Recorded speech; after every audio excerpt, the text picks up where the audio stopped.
Hello, everybody. Sometimes you just need a hard reset, I guess. Welcome to Dragonrider Happy Hour.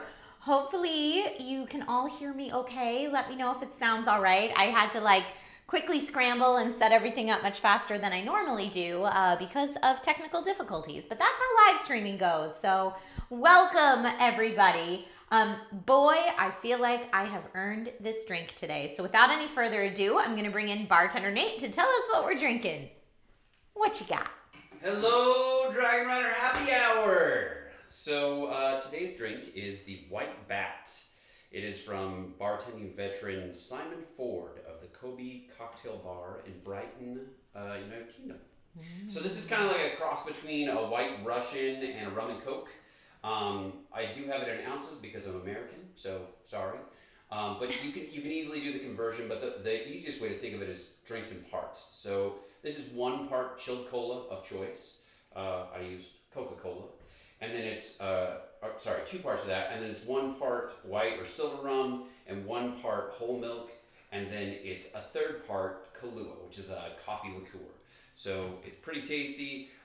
In the actual recipe, they garnish it with a mint sprig. I didn't have that, so I just kind of made do with what I had. And this is like some sort of fancy biscotti cookie that we have. I know there's candy on it, babe. Anyway, it should be sweet, it should be a little coffee, it should be a little yummy, and I know that my wife likes all those things, so I felt really good about it. And this is my new fancy apron that I got. Yes, you're getting Christmas. Lots of love on the fancy apron. The fancy apron, and I got the duft in my cap. Anyway, enjoy the Dragonrider Happy Hour. Thank you all. Love you, hon. Thank you. Could he be any happier about that apron? So cute. Well, welcome, everybody. Nate looks like he needs to go work on an old British car. It's a very dapper apron, for sure. You made it, Lord and Miller. So yeah, this is what the drink looks like. I love that I got a candy biscotti on top. Let's see how it tastes. Ooh, it's delightful. I'm laughing because Steven Summers says, Trisha, you married a cool nerd. I know. Score for me, right? That's very good. That is very, very good. I like it a lot, but I like both rum and cokes and white Russians, rum and cokes and white Russians. And I'm going to try the cookie before we get into all the gaming news for today because that looks delightful too. Delightful as advertised. Yeah. Should I shish kebab it and put it back on as the garnish? That's so fun. Oh, Michael says the blue looks good. You're very kind. Thank you. I definitely feel frazzled today. I was rushing around, and this is a lot later than it would have been, and then I guess my computer needed an update, so I wasn't able to go live when I wanted to go live. I'm going to take my extra monitor and just put it up here so that I can see you guys a little bit better. There we go. Oh, that's beautiful. Now I can see everybody and everything I want to see. So welcome. Let me know in chat what you are drinking today. Use the coaster. I know I put it right in front of the coaster. By the way, these are Game of Thrones coasters if you want to see them. Dun, dun, dun, dun. That's what we're using in the bar right now. It says, pour me more, House Lannister. I will use the coaster. I'll be good and use the coaster. You'd think I'd pay attention to that in my own house, but you know. H2O, yeah, says Jimmy Sprinkles. Get it. Steven says, I'm eating dinner right now, pizza and beer. Enjoy your pizza and beer. Thomas Moffat, school recon did not go as good as we had hoped. We got there and they were like, oh, we're not doing in-person tours anymore due to Omicron. And we were like, cool, because we just got an email a couple days ago for this tour. But, okay, fine. So like I said, I'm a little frazzled today, but that's why it's a perfect time to kick back at the bar with a drink and talk about some gaming news. So welcome, everybody. whatever you're drinking, I hope that you had a wonderful work week. I hope you're kicking off your weekend in a great way. I'm going to have to keep changing hands on this because it's so cold. My hands are getting numb. But obviously, the big gaming headline this week, which is probably going to be all of our discussion, and I say our because it's not just me talking at you. We are all talking. I have chat right here. That's why my laptop is in the bar. We're, of course, going to talk about Xbox buying Activision Blizzard because that's like the, oh my God, news of this week. So I probably will chapter this video somewhat, but most of what we're talking about is going to be pretty self-explanatory. DJ David is having a little bit of Mountain Dew. Nothing happened at all this week. Yeah, Sargon, Destroyer of Worlds. Yummy. I need a koozie. You're 100% correct, Mike G. I need a koozie. That's the problem here. Here, I'm going to set this down. I didn't even Instagram out that we were going live today because of the technical difficulties. You know, it is what it is. It's that kind of Friday. Hopefully, that we'll put a pin in it at the end of today, and then it'll be a really nice weekend. But yes, so Xbox bought Activision Blizzard. I'm just going to move one more thing. Sorry, I've got all sorts of, like, wires in the way today. I'm all sorts of out of it today. There we go. Sorry for all the wires and bad cable management. Like I said, today is a frazzled day. But yeah, Xbox bought Activision Blizzard for a cool $68.7 billion, I believe it was. You know, no big deal, not a ton of cash or anything. And they have come forward and said that they plan on revisiting some older Activision franchises, which we'll talk about a bit today. And of course, exclusivity of titles they might revisit, which we'll talk about a little bit more today. Then we'll talk about how Sony reacted to everything. And of course, Phil Spencer kind of giving us some news on PlayStation's Game Pass competitor. All right, so all of that we're going to discuss today. But really, I mean, this is the big news of the week.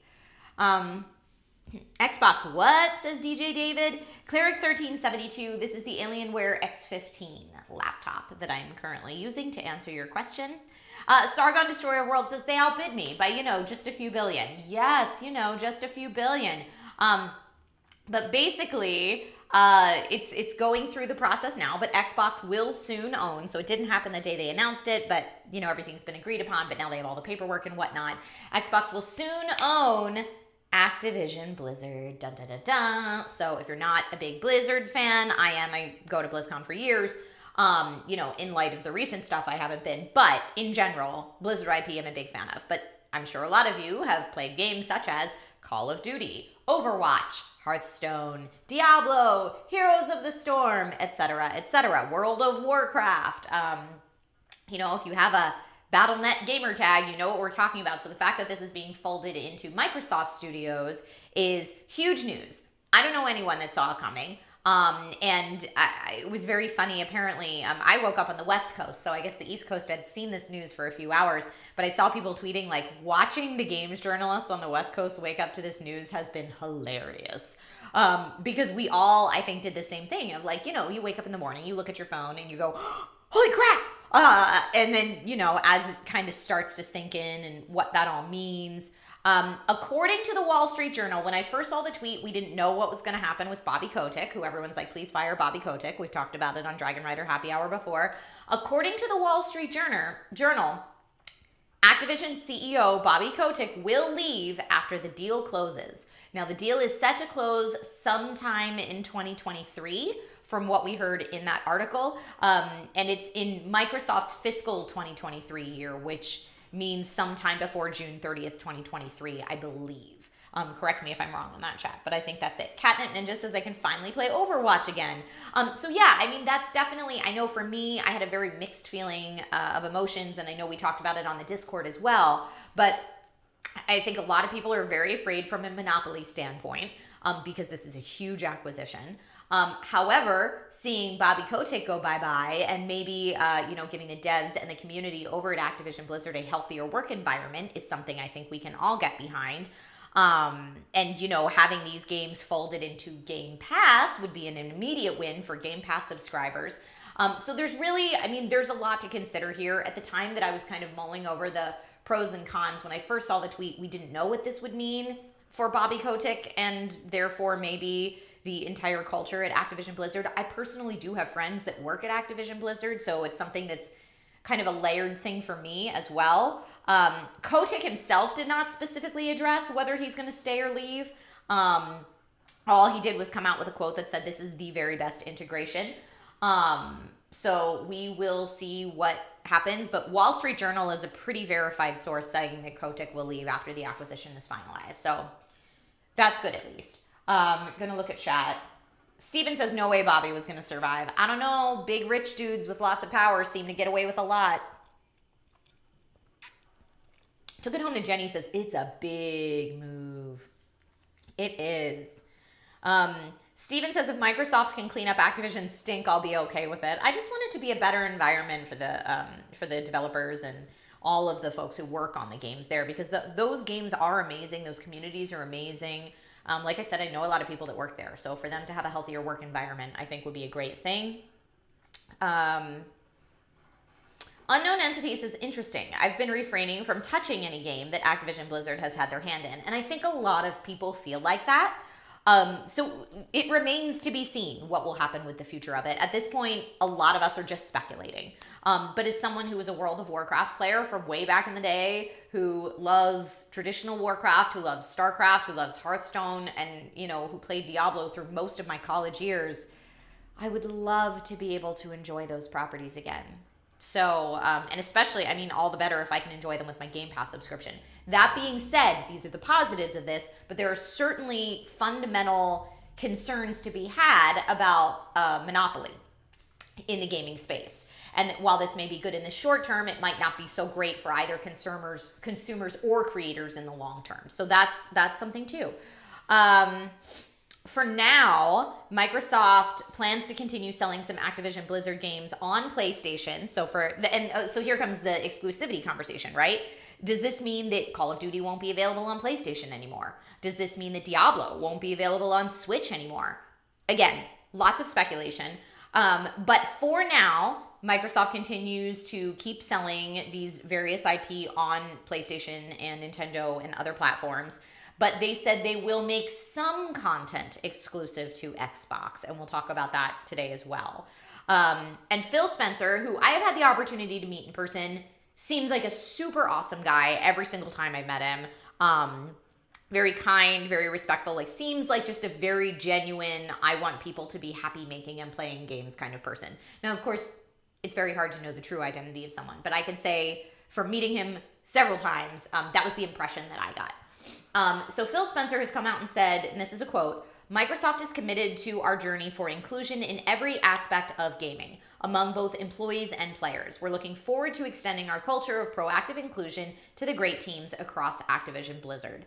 And, you know, this is probably the biggest acquisition in gaming history. That before that, the biggest acquisition was Take-Two acquiring Zynga for $12.7 billion. So this blows it out of the water. You know, it's a lot. Let me see what you guys say. Steven says he seems like a chill dude.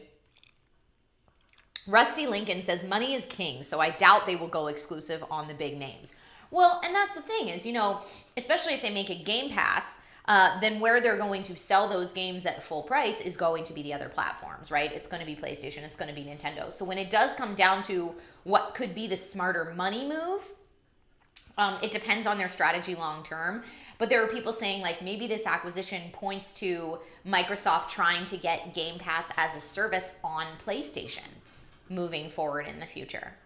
I mean, that's something to think about as well, as opposed to them being, you know, hardware company versus hardware company, that it could, you know, it could be like Netflix as to Sony making your TVs, or, you know, like maybe we've been speculating that's the direction that Microsoft is going for a while. But honestly, none of us know. But it's cool to speculate. It's fun to think about what this might be doing. And there is still a conversation, like I said, to be had about monopolies and antitrust laws. And we'll see, you know, because there's a long time between this purchase and when the acquisition is finalized. We'll see if in regards to antitrust laws and stuff like that, everything is able to go through as currently planned. We shall see. There's a chance that this deal could be viewed as a horizontal acquisition where two direct competitors are merged, given that Xbox is also a game developer. But it's difficult to apply legal competition principles when the products are creative works, like video games, because each one's arguably unique. So there's a lot that goes into it. But before we get into all the details of like the exclusivity, specifically PlayStation exclusivity, Sony's response to that, how do you feel about this acquisition as a consumer? And like I said, I know we've kind of messed around with this on the Discord. I've heard a lot of different opinions, but I'd love to hear from those of you who are currently at happy hour what you think about this. Christopher Hagan says, eventually all of these companies will go to cloud gaming only. The device you play it on won't matter in the long run. I mean, that's certainly one thing that people are thinking of. Thomas Moffat says it could mean fewer exclusives as a whole. Get Microsoft games on PlayStation is Sony releases on Xbox as well. Maybe. I mean, as a consumer, I would love to see the end of exclusives. I understand why they exist, and the intricacies of kind of how they help both developers and publishers. But yeah, as a consumer, it'd be really nice to be able to play my games anywhere. Steven Summers, thank you for the super chat, says, I never owned an Xbox, but depending on what games are exclusive, I might become one. If it comes to Game Pass, would that be more appealing to you as a streamer for things like Call of Duty or WoW? Game Pass is very, very appealing to me as a streamer, because rather than dropping $60 or now $70 every time a new game comes out that I want to try on stream, because sometimes I'm not necessarily committed to doing a full playthrough. Like, for a great example is Rainbow Six Extraction. I would love to play that once on stream to feel how I feel about it, to see how you guys, the community, feel about it, and then kind of decide from there if I'd like to keep streaming it or not. Or go back to something that's more the types of genre I normally play. But if I have to drop $60 or $70 every time I'm going to do that, that gets real expensive real fast. So I know, like, when Maud and I are talking about what games we are going to play together, or just what games each of us are streaming individually, a lot of times the conversation will come up of, oh, is that on Game Pass? Great. Because we both have Game Pass subscriptions, so it saves money as a content creator as well. Are We Dead Yet says, it does make me slightly more likely to buy an Xbox. James E says, it's like Netflix for games. I'll switch to Game Pass if there are enough games I like. And their collection for Game Pass is huge now. Now, Steven says, I wonder if Sony will make their own Game Pass. Great question. And it's something that people have just been talking about now for quite a bit. And, you know, we've seen rumors as to maybe this is something that's going to happen, or maybe, you know, Xbox and Microsoft are trying to be the Game Pass for PlayStation. I don't know. I do not know. Let's see. Sony still rules, says Rob K. I think that each of the different game studios have their own thing to offer. I love PlayStation games. I love them. I love the clean look of their hardware. I love Nintendo. I love Nintendo IP. I grew up with it. I love playing Nintendo games with my family. I love Xbox. I love Xbox games. I love the Xbox controller. The Elite Series 2 is probably my favorite controller. And I absolutely adore PC gaming. That's where I spend my life. So I believe there is room for all of those at the table, whatever you decide to play. And I would hate to see, you know me, I don't contribute to the console wars of this one's better than this one and all this one, none of these. They all have their merits, right? And I appreciate that. I appreciate that they're all available for us. Gabriel Nava says, as an Xbox player, I am super stoked. ShadeX says, I do have a Switch, so that's my most recent console. Do you play any Blizzard games on your Switch? Just curious. Steven says, I do love the Xbox philosophy of we can't beat Nintendo or Sony in terms of first-party games, so we'll just buy them. I mean, that's what's happening. We've seen PlayStation acquiring studios and then developing their own IP, whereas Microsoft is kind of like, hey, you have really cool IP. Let's just acquire that. So it definitely is a difference in approach, for sure. So let's see. Regarding previous Activision games, think Guitar Hero and stuff like that, Phil Spencer has come up and said, you know, maybe more overlooked franchises or franchises of the past that Activision owns, Microsoft will get access to. He said King's Quest, Guitar Hero. I'm looking at this IP list. Let's go. He said I should know this, but I think they got Hexen. I don't even know what Hexen is.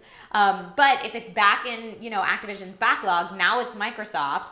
And Phil Spencer said that once the deal is finalized in summer 2023 is when we're hoping, the Xbox team will speak with its many developers about what possible franchises Activision Blizzard has that their current pool of developers might like to work on. So will that mean that we maybe see a new Guitar Hero, a new King's Quest, something like that? Maybe. That would be very cool. So these are all possibilities, not definites. But it's fun to see Microsoft speculating about the opportunities that this could provide.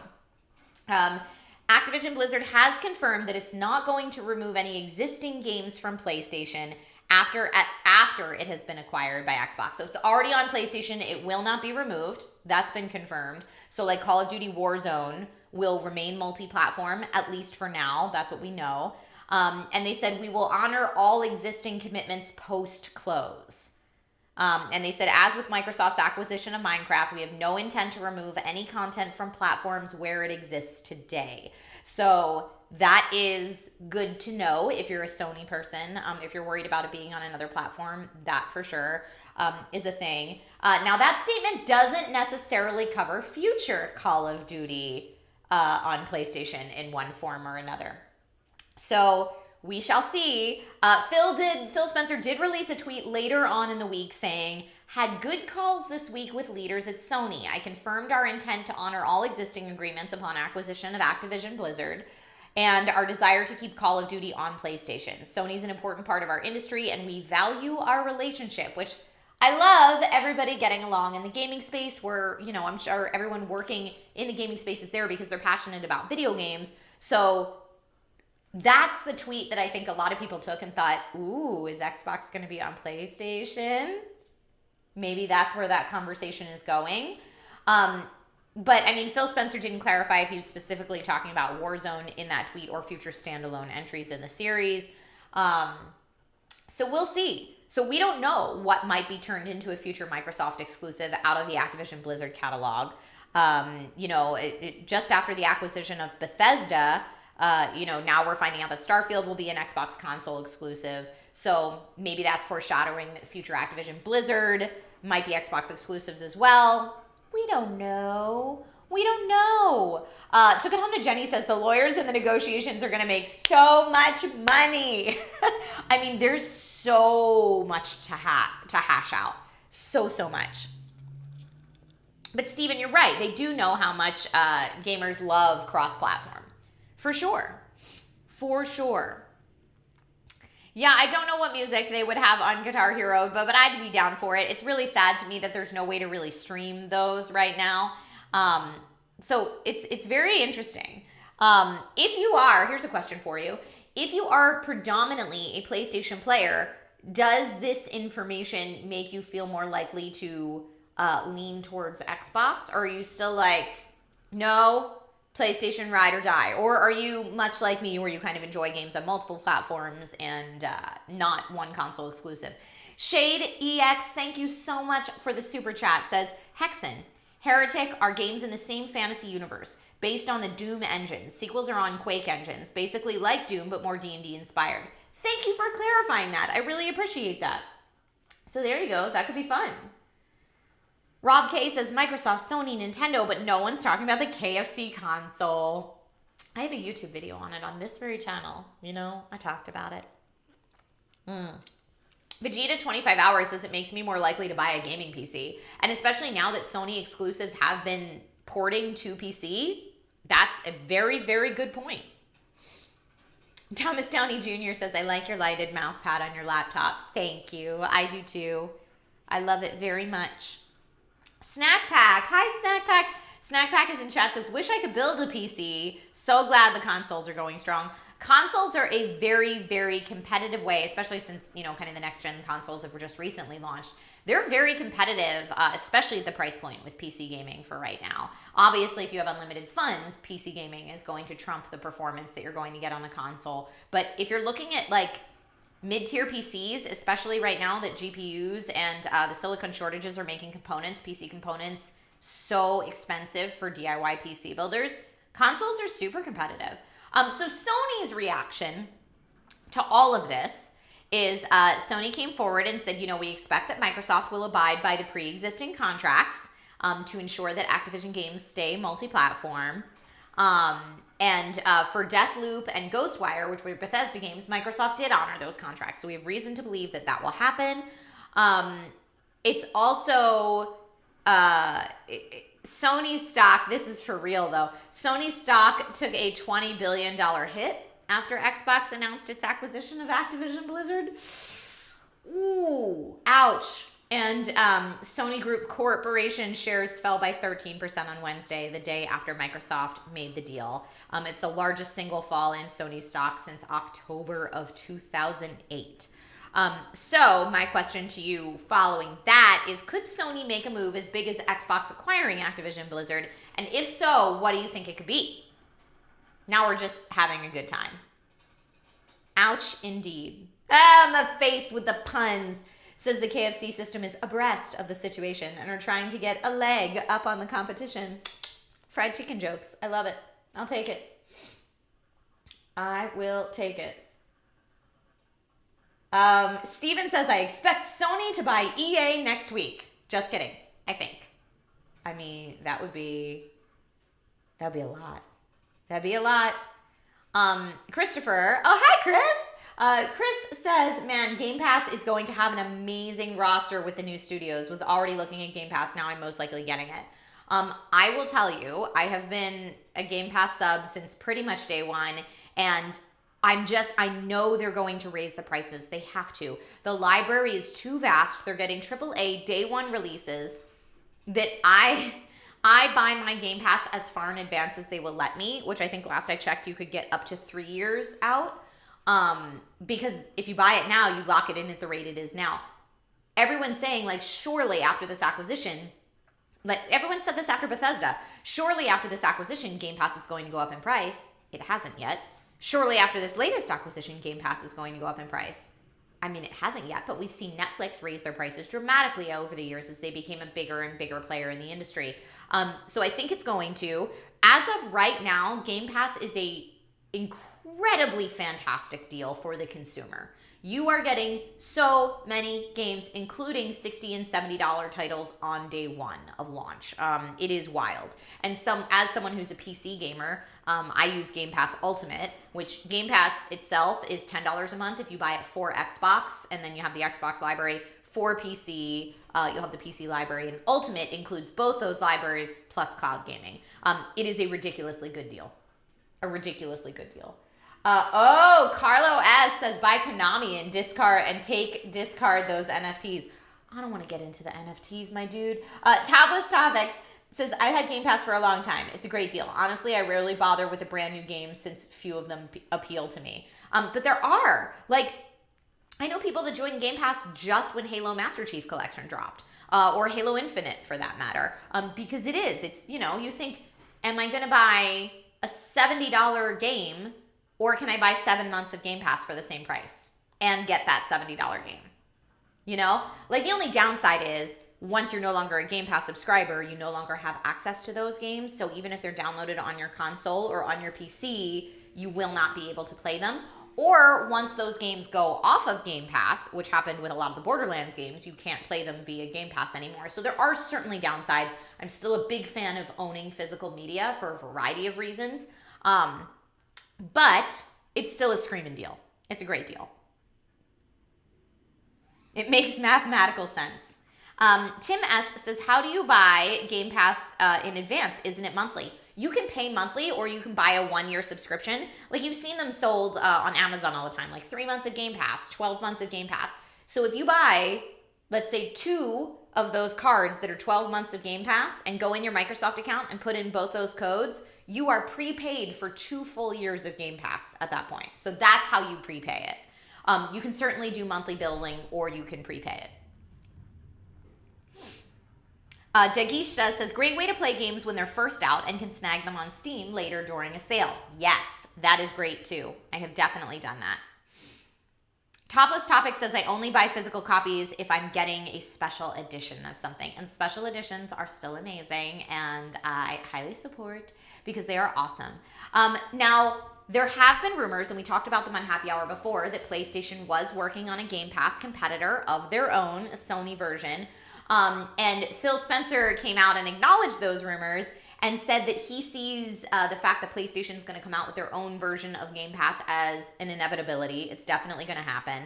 And he said, honestly, I think it's the right answer. It's how you get more people to play your games on your platform.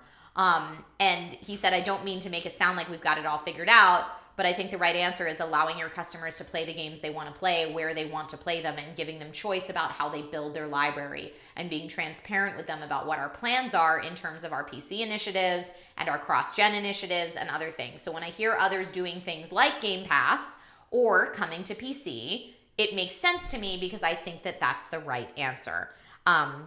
So again, I love that he starts out with I don't make it mean to seem like we have it all figured out, but it sure makes it seem like he thinks they have it all figured out. But honestly, as a PC gamer, I couldn't be happier, right? We have definitely seen in the past areas where Microsoft does something and Sony follows, or Sony does something and Microsoft follows. And overall, this could be the competition that the gaming industry needs to kind of make things better for consumers in the long run. Now, of course, that very statement in itself is antithetical to monopolies, which this is also something that, as I said, we need to be concerned about here. So, Play Pass, says Carlo S. You're ridiculous. If they did that, I would laugh so hard. They would never. But I would laugh so hard. Ronaldo says, do you think Game Pass is as revolutionary to the video game world as Netflix was for movies and TVs? I will throw that out to you, chat. For me, I do think that the idea, especially during the pandemic, of we know you don't have a lot of exposable income, so why don't you get a subscription to our software, and then it's less hardware dependent. So for the cloud gaming, that's great. Or get a subscription to our software so you're not dropping $70 every time you want to try a new title. I think that's really cool. So I think that a lot of what Game Pass is doing in the short term is very consumer friendly. It remains to be seen if it stays consumer friendly in the long term, and I think that's a lot of people's drawbacks on that. Jimmy says, I don't think it's revolutionary, but certainly helpful. Carl B says, how many Game Pass subs do they have? How much are they earning monthly globally? I know they've released those stats before. I don't happen to know them off the top of my head, though. So if anybody has those, feel free to post them in chat. But it's a lot. It is certainly a lot. Steven says, potentially. It makes sense if you have the solid internet connection, which not everyone does. So here's something to differentiate between, for those of you who haven't messed with Game Pass, there's a difference between Game Pass on PC or Game Pass on Xbox and Game Pass Cloud. So for Game Pass on PC and Xbox, it's a little different than Netflix in that you have access to the games, but you download them locally, and then you can play them off your local PC or your local console. Now, that being said, if you're using Game Pass, the cloud service, you are streaming them over the cloud, which makes it not as hardware dependent. But it would almost be like if Netflix had two versions. One where you can stream the movie over the internet, like it is now, and one where you could download the movie locally, which they have for certain titles, and then play it locally on your hardware. So Game Pass offers those two, and your bandwidth and your internet connection become less of an issue when you're downloading it locally versus when you're actively streaming it. I totally agree with you. For cloud gaming, it is very bandwidth dependent, but not necessarily so. I mean, yes, it might take you a day and a half to download a huge game if your internet is super slow, but once you have the game downloaded, you should be able to play it with relative ease.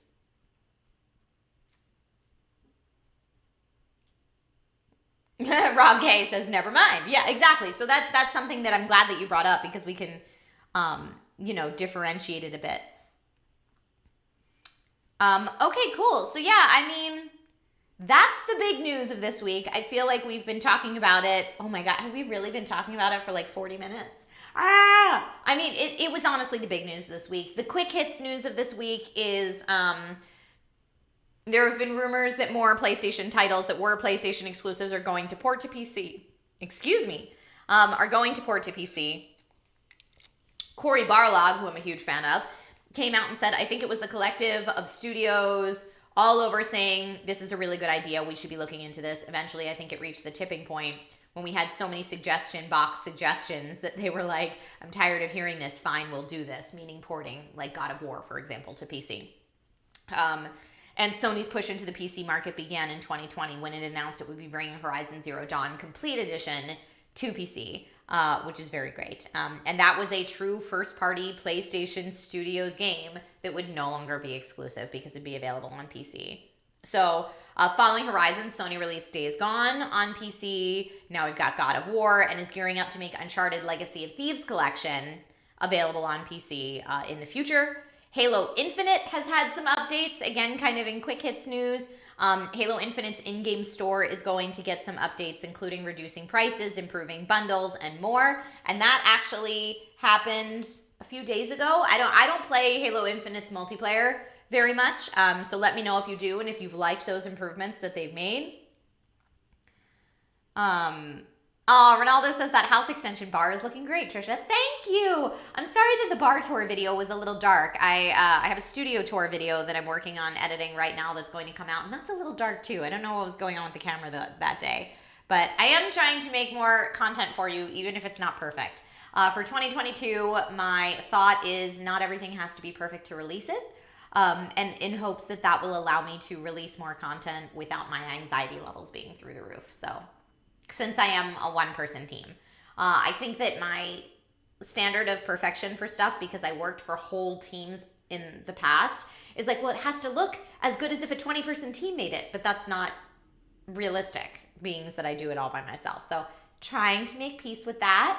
Netflix's Cuphead show is coming next month, which I'm super stoked about in other gaming news. And then Kingdom Hearts is coming to Switch in February, which I'm like, never has there been a more perfect match in my mind than Kingdom Hearts on Switch. Come on, that is a no-brainer. So that's very exciting as well. Kelly says, fix it in post, LOL. I am not a good enough editor to fix it in post. What do you mean it looked great? Oh, thank you, Christian. I'm glad that you like the bar tour. I love the bar tour, says Took It Home to Jen. Thank you, guys. You're so nice. I was like, it should be brightened and it doesn't look very colorful, and you know, of course. Oh, you guys are so nice. Thank you, Topless Topics. You do have a lot of other stressors to worry about, Topless Topics. You have an additional child that I don't. I only have one kid. You have two, right? I think you have two. That's a lot. That is a lot. It's like a real bar, though. Yeah, it's not a studio. It's a real bar. That's some of the hesitation that I have. But anywho, thank you all for joining me in my real bar for today's happy hour. I'm sorry it had to start a bit late. I'm sorry for the technical difficulties. But again, not being perfect in 2022. I think if there's any message I want to leave you guys with this week, it's that it's okay not to be okay. And we are now in year 2 of a very difficult pandemic. And like, if things feel hard, that's okay. Cut yourself a break. Not everything has to be perfect, and, you know, just try to do what you can to take care of yourself. Self-care is super important, and these are words of wisdom I'm telling to myself as I'm telling them to you. So thank you for joining me this week. I hope that whatever you decide to do this weekend, you are able to stay safe and healthy. I understand, at least where I am, we are still very much in a surge of the pandemic, so it's important to kind of lay low. And, you know, we've got movie nights out the wazoo at our house. We have specialty popcorn for movie nights to try to make it feel fancy, since we don't really go anywhere. And, you know, as long as we can all be safe and take care of each other, hopefully there are happier times to come. So cheers to all of you. I'm going to eat my beautiful cookie that has fallen in this drink that I've been nursing. And I will see you all Sunday morning for the Sunday morning stream. I cannot wait. I'm so excited to play more God of War. And maybe, I don't know, we'll talk about it on Discord. Maybe I'll do like an hour of Rainbow Six Extraction if you want to see it, and then God of War. Like I said, we'll talk about it in the Discord. If you aren't already a member of the Discord, join there. It's where we all hang out in between streams. All right. Love you guys. See you soon. Bye. Bye, bye, bye.